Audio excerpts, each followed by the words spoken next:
What happens when suddenly Curse of STRAHD? Let me describe the situation. So to start the whole thing off, I was invited by my brother Aaron to join a campaign his friend Edgar was doing because they needed another player to hit 4 players. Having not played D&D in ages, I eagerly agreed. I ended up playing an Arakara fighter, Aaron played a Kenku rogue, and the other 2 players played a Goliath fighter, Tanner, and an elf sorcerer, Sean. And to the DM's credit, the first session went swimmingly. He'd created a great story, we hit the first town, joined an adventurer's guild, and we thought we were onto some conspiracy with the church. Problem is, every time we hit up the church, there never seemed to be any leads or clues that we could follow up on. Since we're all completely broke at this point, because Tanner kept getting jailed for fighting the guards, and we kept paying his bail, we decided to take a job posting for money. The posting asked us to deal with a group of Vistani at the edge of the town. Seeing as my boyfriend runs his own Curse of STRAHD campaign, I instantly recognized his name and was a little concerned, but I figure he's just borrowing stuff from STRAHD. So we get to this camp, and the chief of the Vistani refused to leave unless we either A, beat his right-hand woman in a 1v1, or B, beat him in a 4v1. Our party has 3 ranged players and 1 player that relies on sneaking, so we decided the 1v1 would probably go poorly, and we decided to take on the guy. This fight ended up being the first red flag of the campaign. This chief ended up having an AC of around 17 or 18, could attack 2 to 3 times per turn, took half damage, had a +5 to damage and a +9 to hit, and had a reaction where he could catch any missile object out of the air. We dealt with this for around 10 to 15 in real life minutes with growing frustration. Sean got knocked out early on because he's the squishy of the party. Tanner went down next because he can't beat the guy's AC with his rolls, and soon it's just me and Aaron. Aaron was rolling poorly and keeps missing the guy, and I kept beating his AC, but the guy kept catching my arrows out of the air. We even tried provoking attacks of opportunity to get him to waste his reaction, and the DM refused to take them. Eventually, we forfeit. Now, the cost of losing this fight was supposed to be Aaron losing his character, which we'd all agreed was a risk we were willing to take. Instead, this chief invited us to eat with him after the best fight he's had in a while, and the DM ruled that he cast sleep on all of us with no chance to react or roll.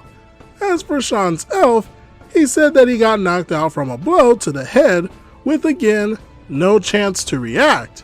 After this, all of our characters woke up surrounded by fog, with thinning fog to our left and a light to our right. We decided to split the party, and are rewarded by Aaron and Tanner getting to the town 2 hours before Sean and I, because apparently both paths in opposite directions of each other both just led to this town. At this point, the DM told Aaron and Tanner that they see a bunch of Vistani here too, and he had an NPC tell them that they were now in a different world. At this point, I turned to Edgar and asked straight up, "I'm sorry, are we in Barovia right now?" He admitted that we were, and that he had thrown us into the world the campaign of STRAHD is based on. We were all a little upset over this because we were really attached to the original plot point, and now we were somewhere else with no way to get back. We asked him about the church from the other world, and he said, "Oh, I drew up a whole map for it and everything, but you guys never went there, so, oh well. You weren't supposed to get to the Vistani part this early, you were supposed to get there at level 5. We were level 3. You were supposed to level up once you get Barovia, but I don't feel like having that happen anymore." The session after that wasn't any better. He clearly didn't have much of a story planned out or any side encounters, and refused to give us more than bits of clues at a time.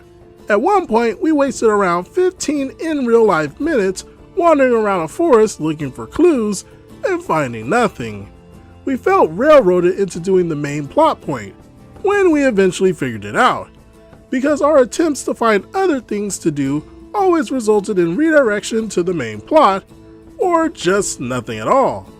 The session ended with everyone except Tanner either blinded and or at 2 points of exhaustion and at the beginning of another big fight, due to my growing frustration of not knowing what I was supposed to be doing or looking for, and my frustration with the 5th player who randomly joined at the last session.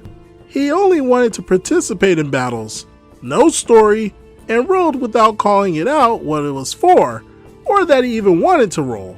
I left the campaign. Immediately, Edgar gets upset, saying that he can't run a campaign with only 3 players. The 5th guy suddenly didn't want to commit, and tries to get me to come back. When I won't budge, he calls off the whole campaign, and now Tanner and Sean started begging me to rejoin so the campaign can go on. Aaron and I try to explain to Edgar why I left, and what he needs to fix, and this leads to some great tidbits like, it's impossible to scale fights for 3 people, and I'm not just going to hand the players pieces of the story or give them encounters when I don't want any to be there. Also, you guys definitely could have won that fight. It's not my fault I optimized my character and you guys didn't. And lastly, I can't stop you guys from going to places you're not supposed to be at yet. Honestly, this whole story is still playing out as Aaron is still trying to have Edgar keep the campaign going, and Tanner and Sean still want me to come back, but it's safe to say I'm done with that whole mess. Yeah, this is exactly what happens when a DM cannot improvise. If everything is set in stone and nothing happens unless you do XYZ, then it's best to leave frustrated than to stay frustrated. What do you all think about this situation?